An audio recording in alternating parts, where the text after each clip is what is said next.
اعوذ باللہ من الشیطان الرجیم بسم اللہ الرحمن الرحیم۔ میرے عزیز دوستو، آج جس موضوع کے بارے میں کچھ مطالب آپ کی خدمت میں پیش کرنا چاہوں گا وہ ہے مسلمانوں کے زوال کے اسباب کے، جس کے بارے میں کئی کتابیں لکھی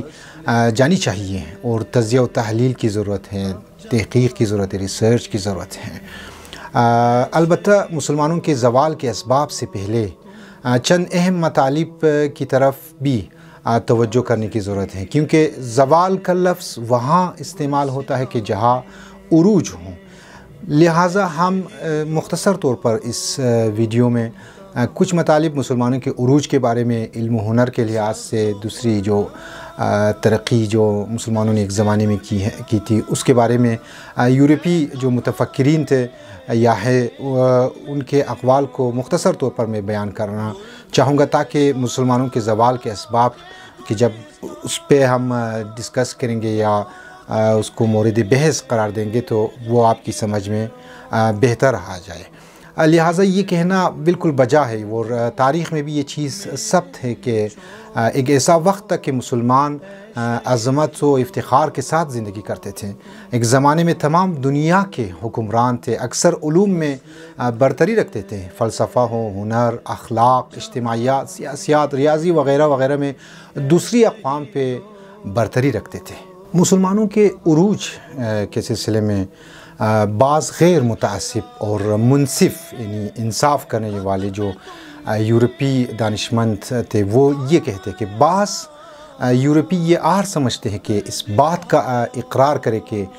مسلمان اس بات کا سبب بنی ہے کہ یورپی مسیحیت کو وحشت و جہالت سے نکال دیا تھا، اس لیے وہ اسے نگاہوں سے چھپاتے ہیں، مگر یہ نقطہ نظر حد درجہ بے بنیاد اور قابل افسوس ہے کہ آسانی سے اس بات کو مسترد کیا جائے۔ یورپی دانشمند جو غیر متعصب تھے وہ مزید کہتے ہیں کہ انہی اسلام کے فرزندوں کا اخلاقی نفوذ تھا جو ان یورپی وحشی اقوام میں آدمیت کے راستے داخل ہوئے ہیں، جبکہ سلطنت روم زیر و زبر ہو رہی تھی 600 سال تک، یعنی 600 سال تک مسلمان ہم یورپیوں کے استاد رہے ہیں۔ یہ با انصاف دانشمند یورپی دانشمند مزید کہتے ہیں کہ اسلامی دنیا نے مسیحی دنیا پر مختلف قسم کے اثرات ڈالے، ایک غذائی مواد، گھریلو ضروریات، صنعت و تجارت کے طور طریقے، قوانین و رسوم وغیرہ۔ مسلمان سائنسدانوں نے ریاضی، طبیعیات، کیمیا، حیت اور طب کو یونان سے لے کر محفوظ کیا اور اس کو حد کمال تک پہنچایا۔ 3 غالباً انہوں نے اپنی زبانیں بھی مسلمانوں ہی سے اخذ کی، یعنی انہی مسیحیوں نے۔ 4 مشرق کے ابن سینا اور ابن رشد نے یورپی اساتذہ پر اپنا گہرا اثر ڈالا۔ میرے عزیز دوستو، ان مختصر مطالب کو بیان کرنے کا مقصد یہ ہے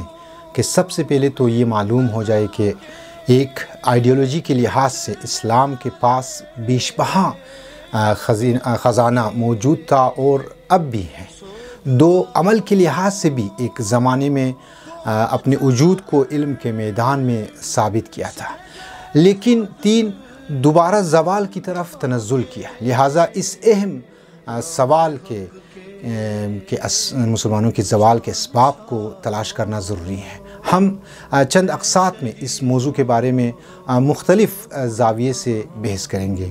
امید یہی کی جائے گی کہ آپ لوگ ان موضوعات کو دقت کے ساتھ، سنجیدگی کے ساتھ سنیں گے، چونکہ بعض اوقات بعض موضوعات خشک ہوتے ہیں اور بعض موضوعات سخت بھی ہوتے ہیں، لہٰذا شاید بعض افراد کے مزاج کے خلاف ہوں، لیکن جو اشکالات ہو رہے ہیں، جو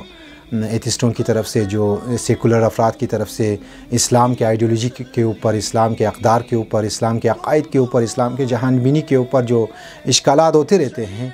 ہمیں مجبوراً یعنی ان موضوعات کے بارے میں ہمیں گفتگو کرنے کی ضرورت ہے، ریسرچ کرنے کی ضرورت ہے، مباحثہ کرنے کی ضرورت ہے، ڈسکشن کرنے کی ضرورت ہے، تاکہ جس اسلام کو رسول گرامی اسلام نے اس زمانے میں جو عرب کے وہ بدو جاہل تھے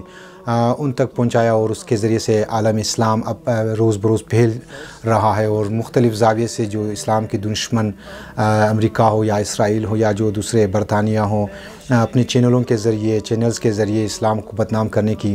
کوشش میں مصروف عمل ہے۔ لہٰذا ہمیں بھی میدان میں وارد ہونے کی ضرورت ہے، ہمیں بھی جوابات کو تلاش کرنے کی ضرورت ہے، تاکہ ہم اپنے آپ کو کم سے کم اسلام کی تعلیمات اور اسلام کے جو احکام ہے اس کی نسبت ہم اپنے آپ کو مطمئن کر سکیں۔ والسلام علیکم ورحمۃ اللہ وبرکاتہ۔